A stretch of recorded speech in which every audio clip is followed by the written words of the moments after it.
What's the price of a human soul? For Julian Thorne, the billionaire CEO of Thorne Industries, it was a joke over a $5,000 bottle of wine. He looked at the tired waitress serving his table a girl he wouldn't normally notice, and made the most arrogant bet of his life. The challenge to sing one of the most difficult opera arias ever written. The prize his hand in marriage. He expected her to blush, to stammer, to walk away in shame. What he didn't expect was for her to put down her tray, take a deep breath, and unleash a voice that didn't just fill the room but shattered his entire world. This isn't a fairy tale. This is the story of how a single song, a desperate gamble, and a hidden past ignited a firestorm in the heart of New York's elite. The air in Ethelgard's wasn't merely air, it was a curated atmosphere. It smelled of old money-seared scallops and the faint floral arrogance of the women who wore last season's couture as if it were a charitable donation. For Ilara Vance, it mostly smelled of exhaustion. For the last 11 hours, she had been a ghost, in a black apron gliding between tables, her smile a carefully constructed mask, her feet a dull, throbbing ache. Tonight's special torment was Table 7, nestled in the restaurant's most exclusive alcove. Presiding over it was Julian Thorne. Even if you didn't know his name, you knew his type. His suit a bespoke creation by a tailor whose name was probably whispered like a prayer on Savile Row, cost more than her sister's last 3 rounds of chemotherapy. His watch, a Patek Philippe, was a down payment on a house she could never afford. But it was his eyes that were the most expensive thing about him, cold grey and utterly bored as if the entire world were a poorly produced play he was being forced to sit through. His companion was Lily Beaumont, a socialite whose bone structure was as sharp as her meticulously manicured nails. She was laughing a sound like tiny expensive bells at something Julian had said. Across from them sat David Chen, Julian's right-hand man, looking perpetually uncomfortable, a man of simple decency trapped in a shark tank. Another bottle of the Petrus Ilara, Julian said, not looking at her. He used her name, but it wasn't a gesture of familiarity. It was a demonstration of power, a reminder that he had access to her name tag, to this small piece of her identity, and she had access to nothing of his but his dismissive commands. "Of course, Mr. Thorne," she murmured, her voice a practiced, neutral thing, as she retrieved the wine, a 2005 Pomerol that cost her 2 months' rent. The conversation at Table 7 drifted sharp and clear in the hushed restaurant. "Honestly, Julian, she's dreadful," Lily was saying, gesturing vaguely towards the stage where a lounge singer was crooning a jazz standard. "Her pitch is all over the place. You simply can't find quality anymore. Everyone is so mediocre." Julian swirled the dark liquid in his glass.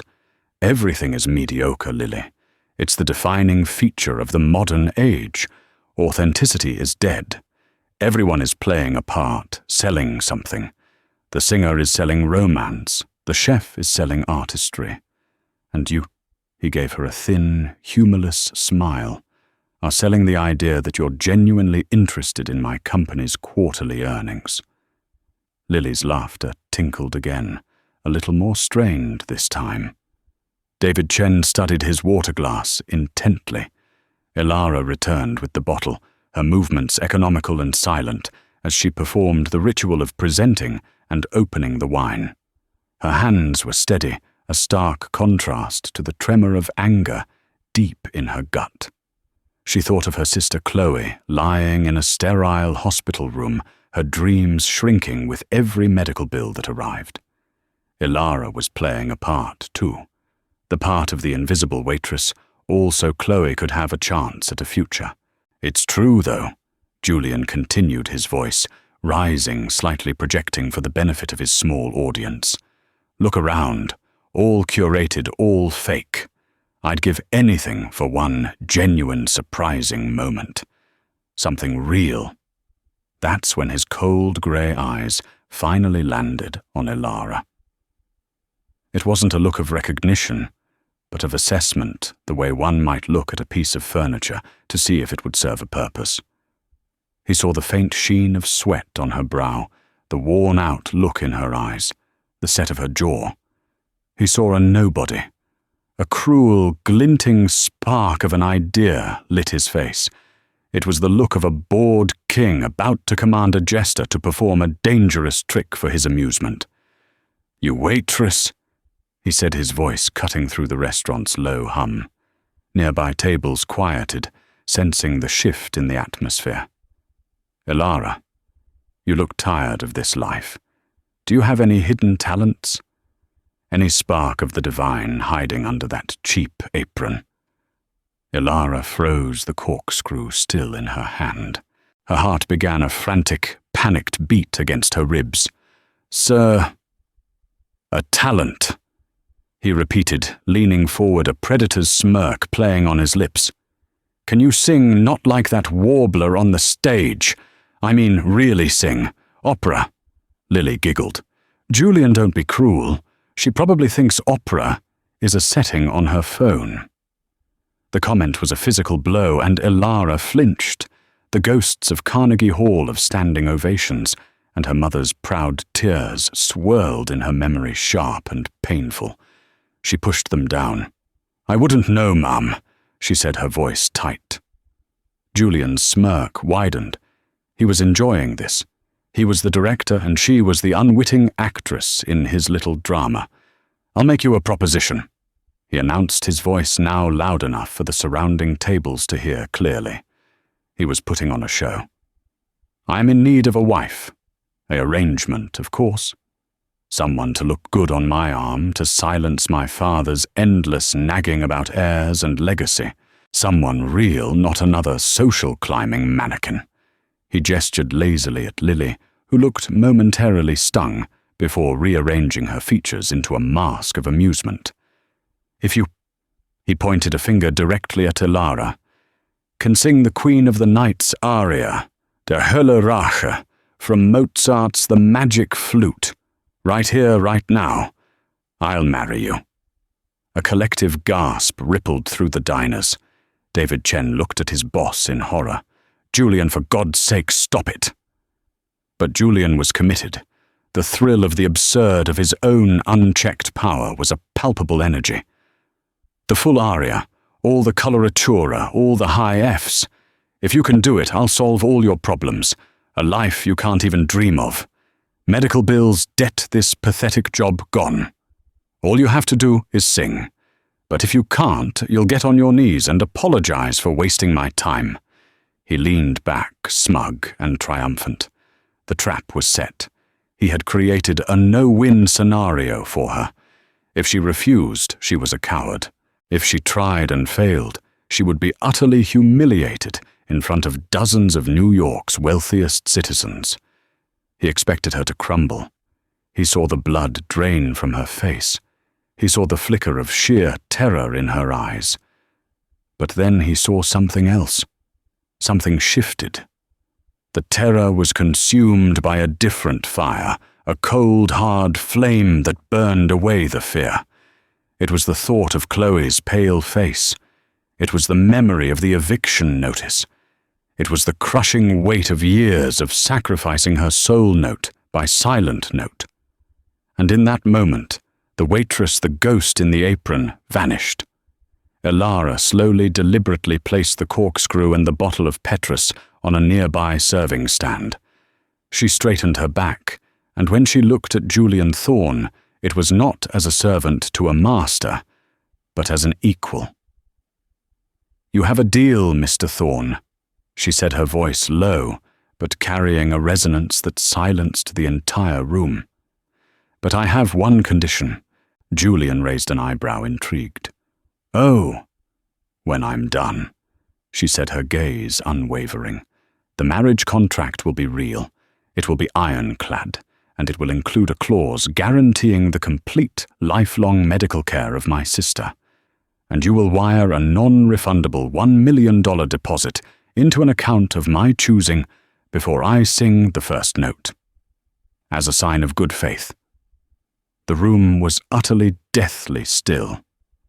The smirk on Julian Thorne's face flickered, replaced by a flicker of stunned disbelief. The waitress had just counter-offered, and in doing so she had stunned the room before she had even sung a single note. The silence that followed Ilara's counter-offer was heavier than any sound.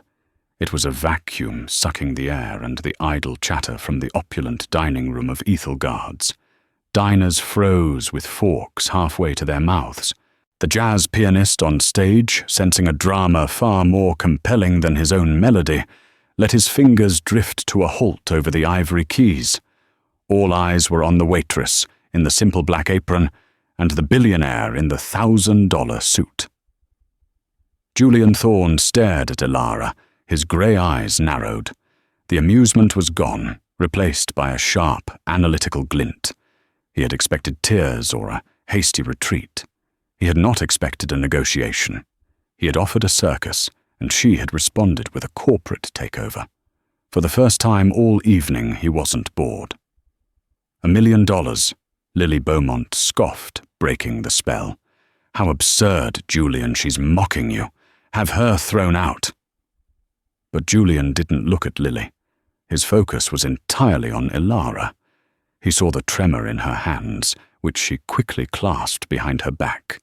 He saw the defiance in her posture, a ramrod straightness that spoke of immense effort.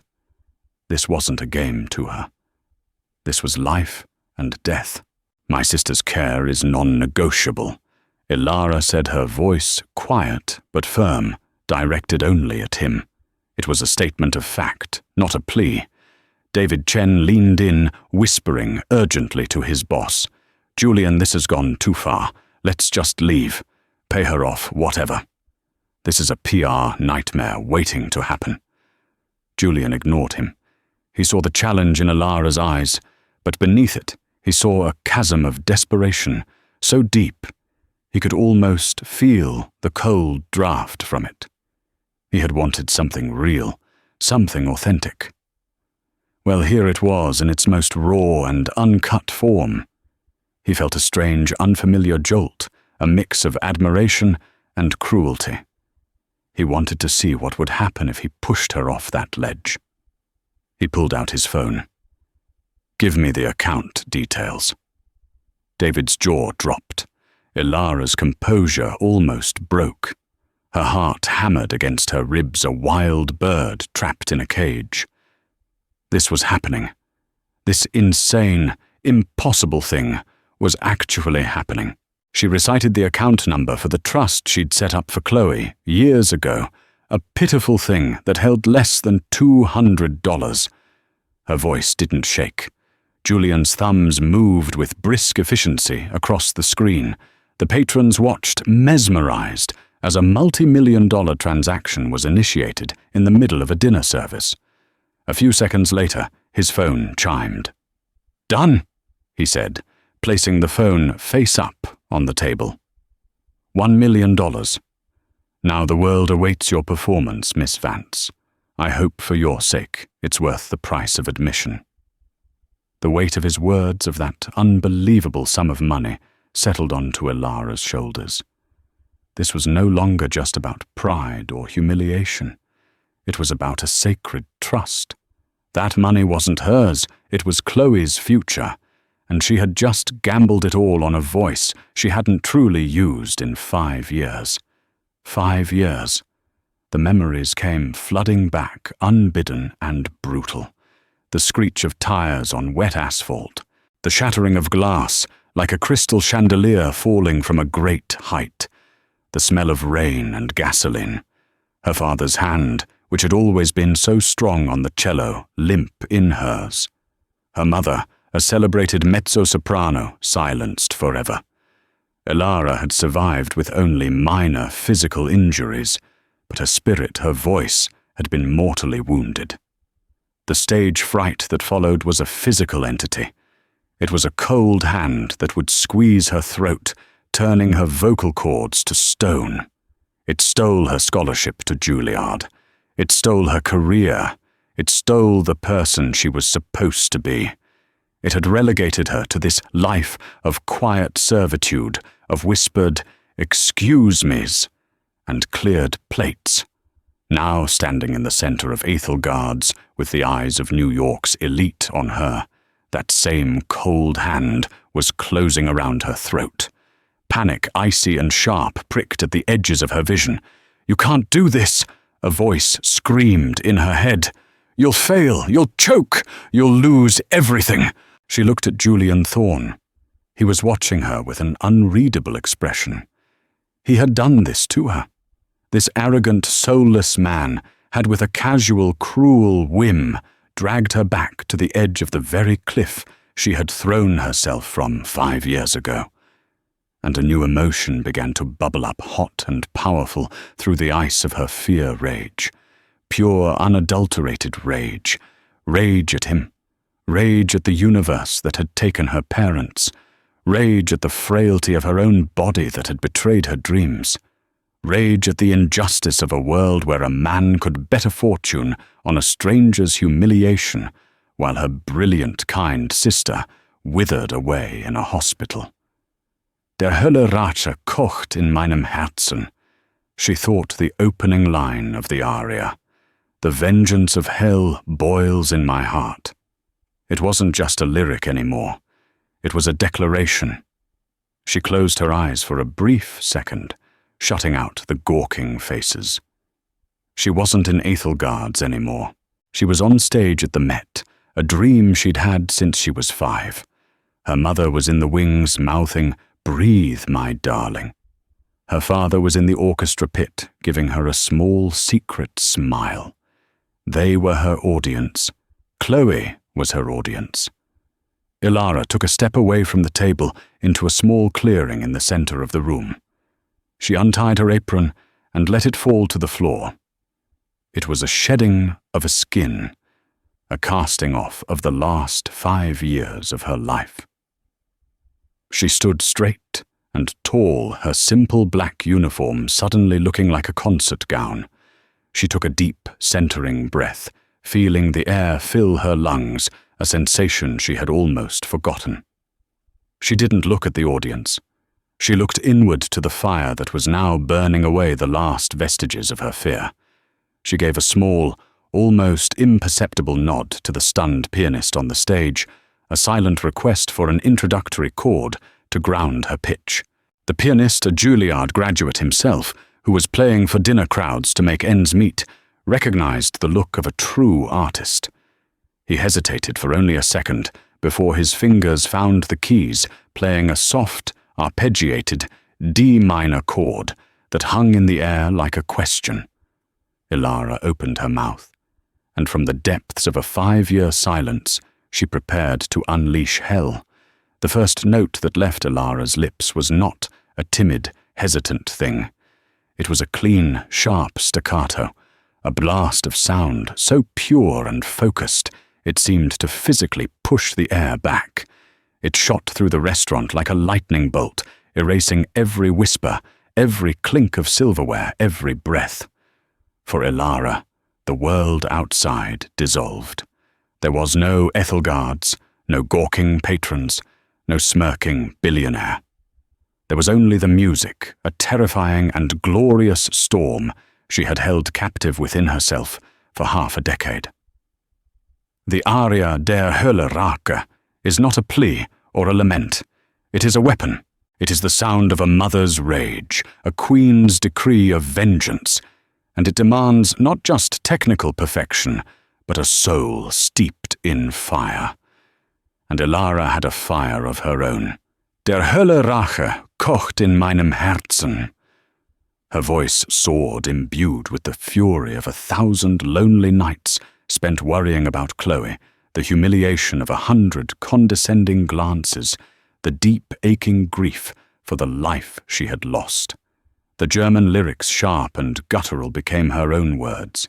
Lily Beaumont's perfectly painted smile froze, and then melted away, replaced by slack-jawed disbelief. David Chen, who had been bracing for a catastrophe, slowly sat up, his eyes wide with wonder.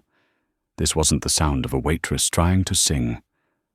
This was the sound of a professional, a star. Julian Thorne didn't move. He felt the music not just in his ears, but as a vibration in his bones. He had heard this aria before, in the grand opera houses of Vienna and Milan, sung by the world's most celebrated sopranos. But he had never heard it like this. Divers sang it with practiced theatrical rage.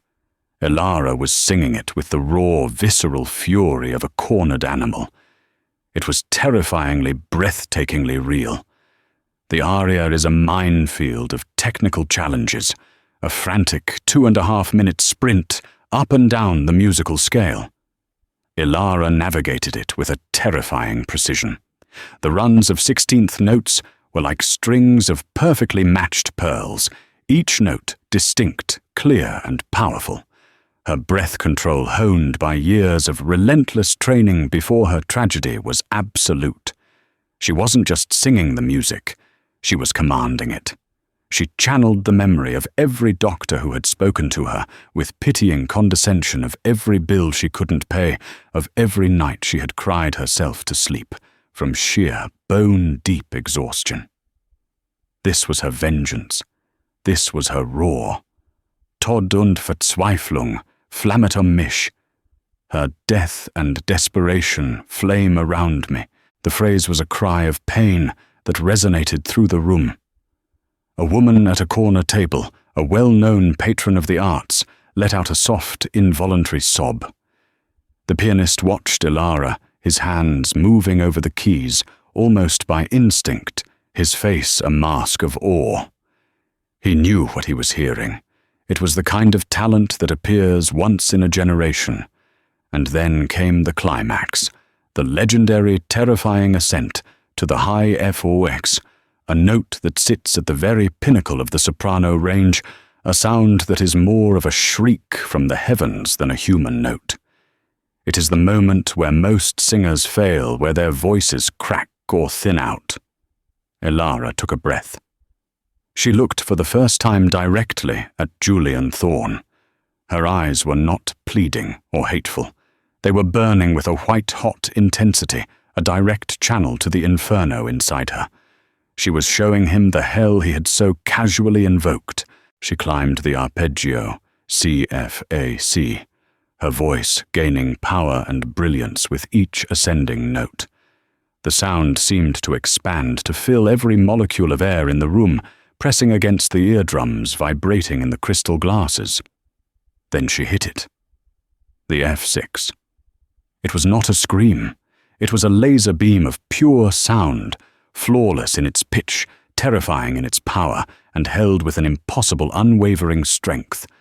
The note hung in the air for what felt like an eternity, a piercing, crystalline spire of sound that seemed to challenge the very laws of physics. In that single perfect note was 5 years of pain, grief, love and rage, all forged into a sound of exquisite, terrible beauty. When she finally released it, the silence that rushed back in was profound, a shared collective state of shock. She finished the aria's final furious phrases, her voice still ringing with power, ending on a final defiant note that she cut off with razor-sharp precision. And then it was over. Elara stood in the center of the room, her chest heaving, her body trembling with the sheer adrenaline and emotional catharsis of what she had just done. Sweat beaded on her forehead.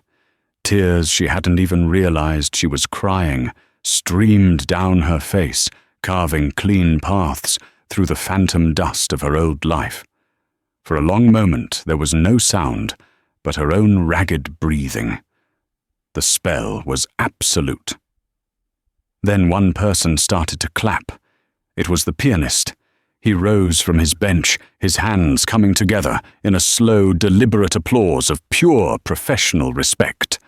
Then David Chen shot to his feet, clapping wildly. The woman in the corner joined in, and then another table and another, until the entire restaurant of Aethelgards erupted. It wasn't polite applause. It was a roar, a standing ovation for the waitress in the black uniform. People were crying. They were cheering. They had come for a $500 meal and had instead witnessed a miracle. Aria barely heard them. Her gaze was locked on Julian Thorne. He was still sitting unmoving in his chair. The cynical smirk was gone. The boredom was gone. The arrogance was gone. His face was pale, his grey eyes stripped bare of all their defences. He looked at her as if he were seeing a ghost, a goddess, a supernova, all at once. He had made a bet to expose the world's mediocrity, to prove that everything was fake. Instead, the waitress had ripped open her own chest and shown him the most real, the most authentic, the most terrifyingly beautiful thing he had ever witnessed. He had promised to marry her if she could sing the aria. He had not anticipated that the aria would sing the truth of her soul, and in doing so, leave his own in ruins. The thunderous applause went on for what felt like an eternity. Aria stood dazed as the adoration of strangers washed over her, a sensation so foreign it was disorienting. She felt exposed, as if she had just ripped out her own heart and held it still beating for the room to see. Lily Beaumont was the first to break the spell of the moment. Her face was a grotesque mask of fury and humiliation. She shot a venomous glare at Aria, then turned to Julian. "Well, are you satisfied with your little freak show?" She hissed, her voice low and trembling with rage. "You've made a complete fool of me, of us." Julian didn't even look at her. His eyes were still fixed on Aria, his expression one of profound, unnerving stillness. "David," he said, his voice quiet, but carrying an authority that cut through the noise. "Get Lily home. My driver is outside." "Julian!" She shrieked, but David Chen, looking relieved to have a clear directive, was already on his feet, gently but firmly taking her arm. "Come on, Lily. The show's over," he said, guiding the sputtering socialite out of the restaurant and out of Julian Thorne's life. The applause finally began to die down as the reality of the situation reasserted itself. A bet had been made. A condition had been met in spectacular fashion. And now the bill was due. Aria finally found her legs. She walked back to table 7, her movements stiff. She felt strangely calm, the adrenaline ebbing away, to leave a hollow, buzzing exhaustion. She had done it. She had won. The money for Chloe was real. The rest of it felt like a bizarre dream. She stood before Julian. "Mr. Thorne." He finally blinked, as if waking from a trance. He looked up at her, and for the first time he truly saw her. He didn't see a waitress. He saw the power she held, the history that echoed in her voice. He saw the fire he had so carelessly ignited. "My lawyers will be in touch," he said, his voice raspy. He was already slipping back into his familiar transactional world, the only place he knew how to navigate. "We'll need to draw up an agreement. A prenuptial, obviously. The terms will be generous." Ilara's newly forged spine of steel did not waver. "It wasn't an agreement, Mr. Thorne. It was a promise. You said, 'I'll marry you,' in front of at least 50 witnesses." She gestured to the still-watching room. "And I have my own conditions beyond my sister's care." Julian leaned back, a flicker of his old arrogance, returning, though it was now tempered with a grudging respect. "And what would those be?" "First," she said, her voice clear and steady, "this will be a partnership, not an ownership. I will not be your puppet or your trophy wife.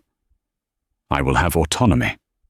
Second, a foundation will be established in my parents' names, the Maria and Alistair Vance Foundation, dedicated to providing scholarships for underprivileged music students.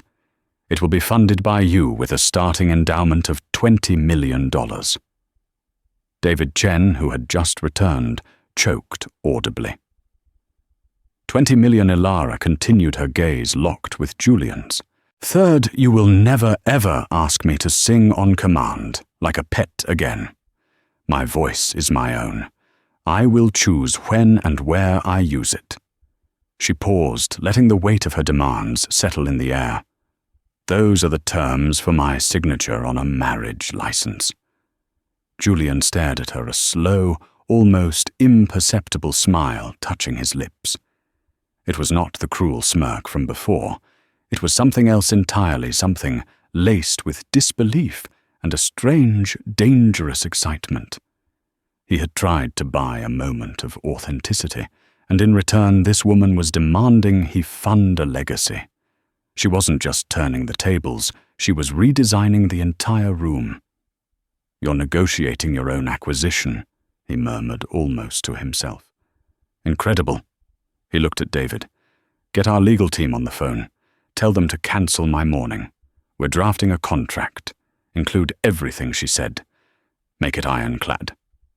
He stood up, his towering frame casting a shadow over the table. He looked at Ilara, his grey eyes searching her face. Miss Vance, he said, his voice now a low, serious timbre. It seems I am about to be your husband. We have a great deal to discuss. The days that followed were a surreal whirlwind. Ilara was plucked from her tiny walk-up apartment in Queens and installed in a guest suite in Julian's penthouse overlooking Central Park. The suite was larger than her entire apartment, a sterile temple of beige marble recessed lighting and floor-to-ceiling windows that showcased a city she had only ever seen from the ground up. Lawyers in razor-sharp suits spoke to her in a language of clauses, indemnities, and stipulations. They were polite, but dismissive, until Julian made it clear that Ilara was not an adversary to be conquered, but a co-negotiator whose every demand was to be taken seriously. She sat through hours of meetings, her voice never wavering as she fought for the wording that would protect Chloe, honor her parents, and preserve a sliver of her own soul. The final contract was less a prenuptial agreement and more a treaty between two sovereign nations. It detailed the public-facing responsibilities of the marriage, attending galas, hosting dinners, presenting a united front to the board of Thorn Industries, and most importantly, to Julian's formidable father, Alistair Thorn. It detailed the private realities, separate bedrooms, mutual respect for privacy, and a 5-year term after which Ilara could walk away with a settlement that would ensure she and Chloe would be secure for life. And it detailed her clauses. Chloe's medical trust was made irrevocable. The Maria and Alistair Vance Foundation was incorporated. And a special addendum written by Ilara herself stated that Julian would accompany her once a month to visit Chloe in the hospital. He had to see the person for whom this entire insane arrangement was made. The day she signed the contract, she was also there to sign the hospital transfer papers. Chloe was being moved from a crowded city hospital to the most exclusive private medical facility in the country, a place with cutting-edge treatments and world-renowned specialists. That evening, Ilara stood on the balcony of the penthouse, the city lights glittering below like a fallen constellation. She was wearing a simple dress, but on her finger was a ridiculously large diamond ring, a prop for the role she was about to play. She felt a profound sense of dislocation, of being a ghost in a life that wasn't hers. Julian came to stand beside her, a glass of scotch in his hand. They stood in silence for a few minutes, the noise of the city a distant roar. "Are you ready for this?" he asked, his voice unexpectedly gentle. "I don't think anyone can be ready for this," she replied honestly, her gaze fixed on the horizon. "Are you getting what you wanted, Mr. Thorn, your real moment?" He took a slow sip of his drink. "I wanted a surprise," he said, turning to look at her, the city lights reflecting in his eyes. "What I got was a tectonic shift, and please," He added a hint of something unreadable in his tone. "Call me Julian. We are after all about to be married." The word hung in the air between them, both a promise and a lie, the beginning of a gilded cage they had built together. The wedding was a quiet, sterile affair at a judge's chambers, witnessed only by David Chen and a tight-lipped lawyer. There was no joy, no celebration, just the scratching of pens on expensive paper and a perfunctory pronouncement. Elara Vance, the waitress, became Elara Thorne, the billionaire's wife. The transformation was both instantaneous and utterly hollow. Life in Julian's penthouse was like living inside a luxury watch, beautiful, precise, and completely devoid of warmth. Everything was automated, from the blinds that rose with the sun to the espresso machine that knew Julian's preferred temperature. Staff as silent and efficient as Elara had once been, materialized to handle every need before it was fully formed. Elara found herself with nothing to do, a ghost in a new, much larger machine. Her days were structured around her new reality, fittings with stylists who spoke of silhouettes and color palettes as if they were discussing matters of state security.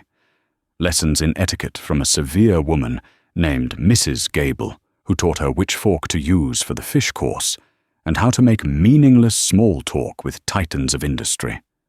It was a process of erasure, sanding down the rough edges of Elara Vance to create the polished veneer of Mrs. Julian Thorne. The most difficult part of her new role was dealing with Alistair Thorne.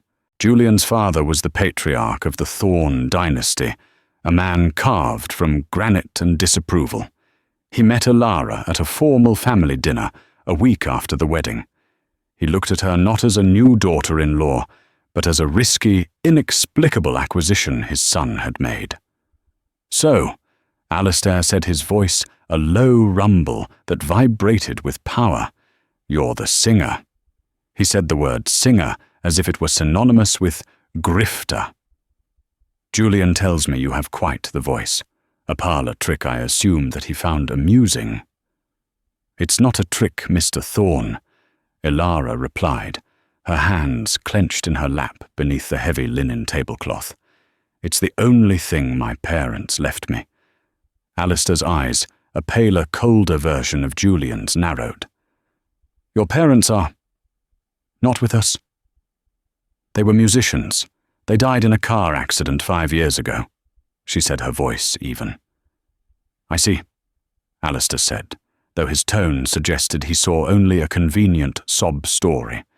"A tragedy, and now you've landed on your feet quite spectacularly. You must be very resourceful." The insult was clear, sharp, and meant to wound. Before Elara could respond, Julian intervened, his voice smooth as ice. "Elara is my wife, father.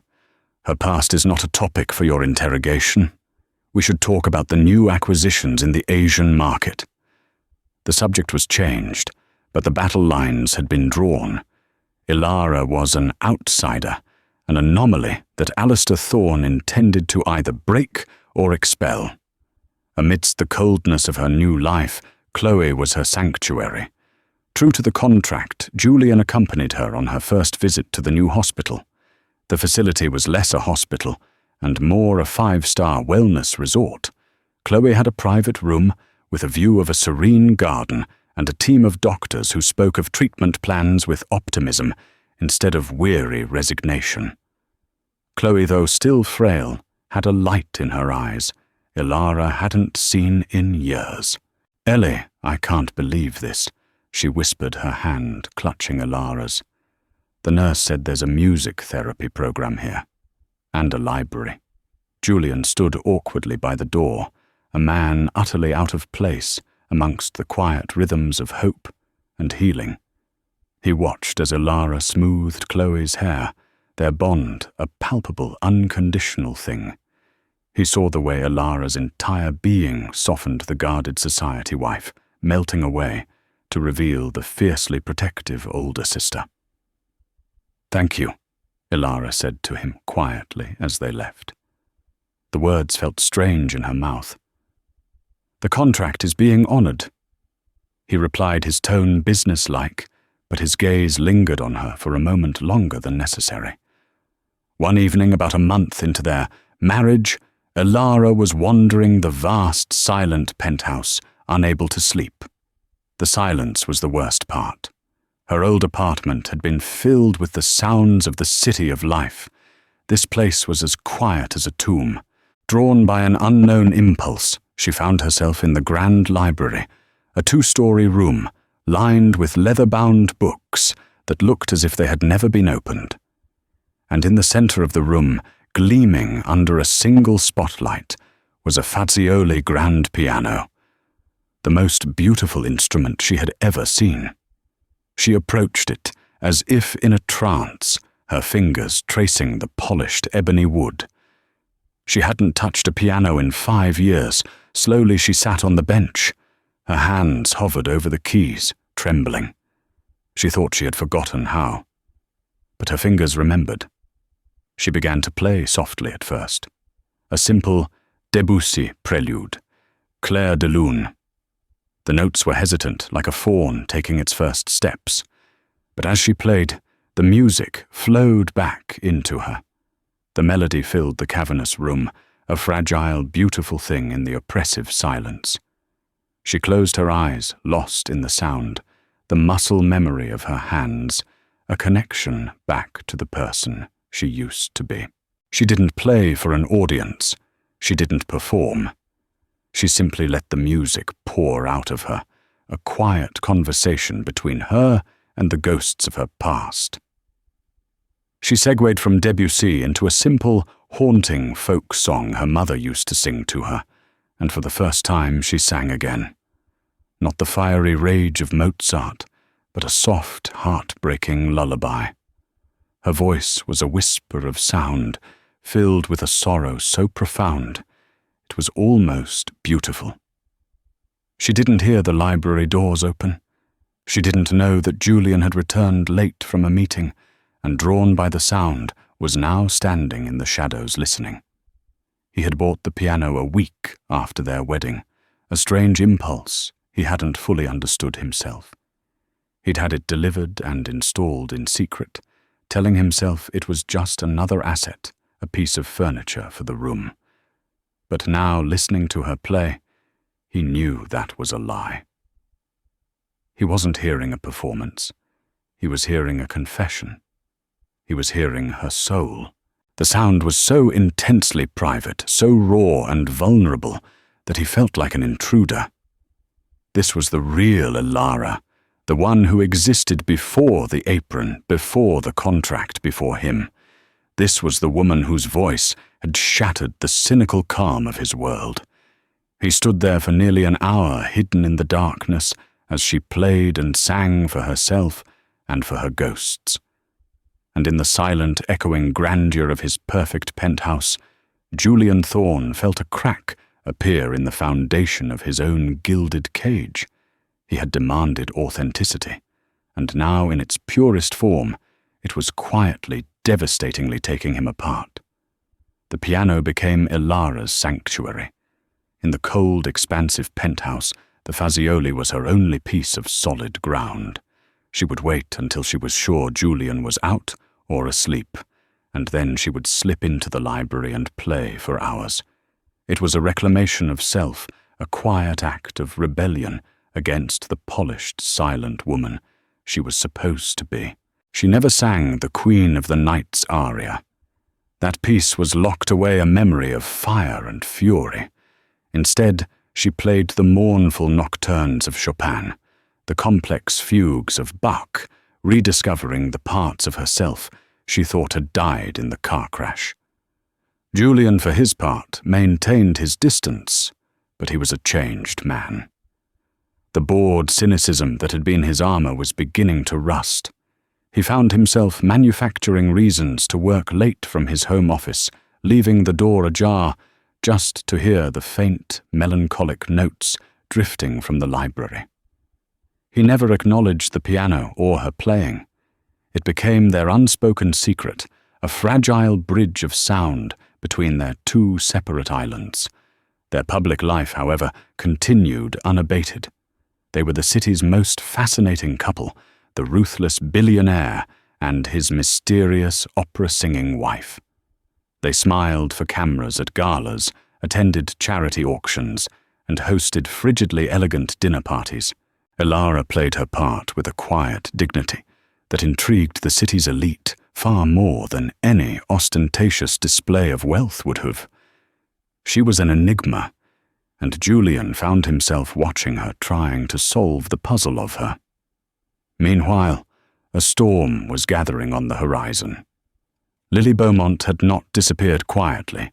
Humiliated and discarded, she had nursed a bitter, obsessive grudge. She couldn't accept that a mere waitress had not only upstaged her, but had taken her place. She began to dig, hiring a private investigator to unearth every scrap of information on Aria Vance. The investigator was good. He uncovered everything: the Juilliard scholarship, the glowing reviews of her student performances that called her a once-in-a-generation talent, the tragic accident that had claimed her parents, and her subsequent abrupt disappearance from the music world. To anyone else, it was a story of tragedy and resilience. To Lily, it was a conspiracy. "Don't you see?" she explained, her voice venomous to a gossip columnist she had on her payroll. "It's all a setup. The poor, struggling waitress was a Juilliard prodigy. She knew exactly what she was doing. She targeted Julian. She staged the whole encounter at Ethelgard's. It was the most audacious, brilliant piece of social climbing in New York history. She's not a victim, she's a predator." The whispers started as a trickle and quickly became a flood. At cocktail parties, Aria would catch snatches of conversation. "Juilliard, can you believe it? Played him for a fool." That would fall silent as she approached. Julian's father, Alistair, heard the rumors and saw them as confirmation of his every suspicion. "I told you the girl was a grifter," he said to Julian during a tense meeting at Thorn Industries headquarters. "She's made a laughing stock of our name. You need to end this ridiculous marriage, pay her off, and get rid of her before she does any more damage." "The rumors are unsubstantiated," Julian said, his voice dangerously calm. "And she is my wife." "She is a liability," Alistair shot back, "and you are letting your judgment be clouded by a pretty voice." Julian's loyalty to the contract, and he was slowly forced to admit to Aria herself, was being tested. He hired his own team to investigate the source of the rumors, and they quickly traced it back to Lily. But the damage was already done. The narrative was out there, poisoning the well. The pressure began to take its toll on Aria. The whispers followed her everywhere. The weight of the deception, even though it was Lily's twisted version of the truth, felt heavy. One evening, Julian found her in the library, not playing the piano, but simply staring at the silent keys, her shoulders slumped in defeat. "You should have known," she said, not looking at him. "You should have known my past before you made that bet. Now everyone thinks I'm a fraud. What they think is irrelevant," he said, stepping further into the room than he ever had before when she was there. "Is it?" she countered, finally turning to face him, her eyes flashing with a pain that pricked at his conscience. "Your father looks at me like I'm something he scraped off his shoe. Your friends whisper about me behind their hands. Was this part of the deal? Julian the public humiliation? Because I don't remember that clause in the contract." "The contract was about a public-facing partnership," he said, his voice stiff. "I will handle the rumors." "How?" she demanded, her voice rising.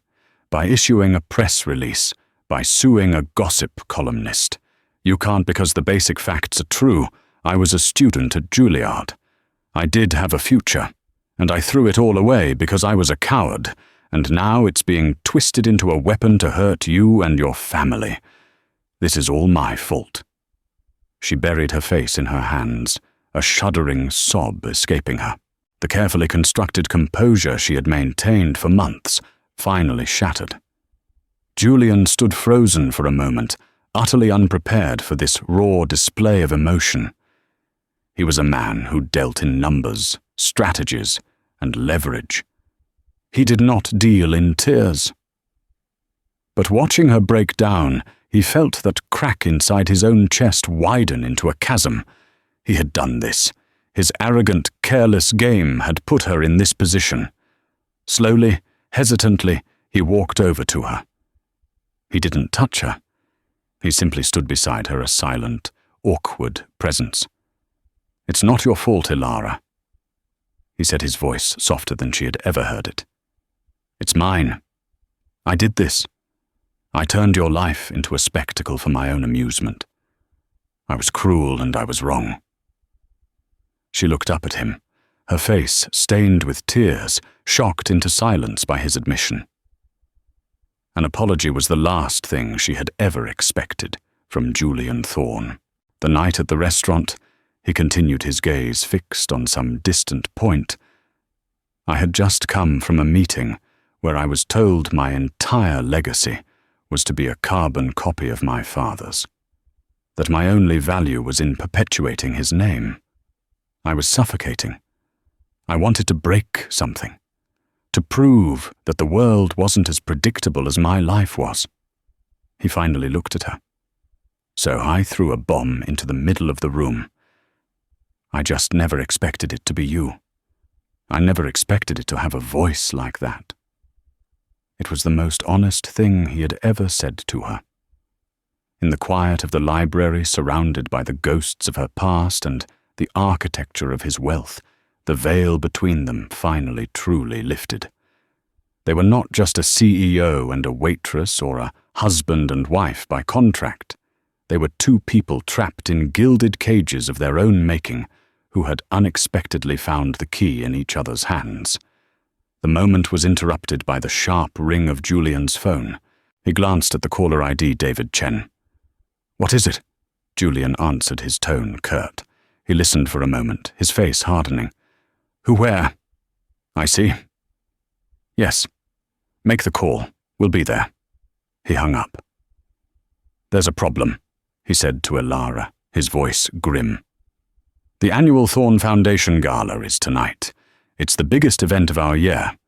It seems Lily has arranged for a special guest to be in attendance, a guest she plans to use to expose you publicly during the main address." Aria felt a cold dread creep up her spine. Who is it?" Julian met her gaze, his own eyes dark with a storm of conflict. "Maestro Antonio Moretti, your former mentor and conductor from Juilliard." The Thorne Foundation Gala was a viper's nest.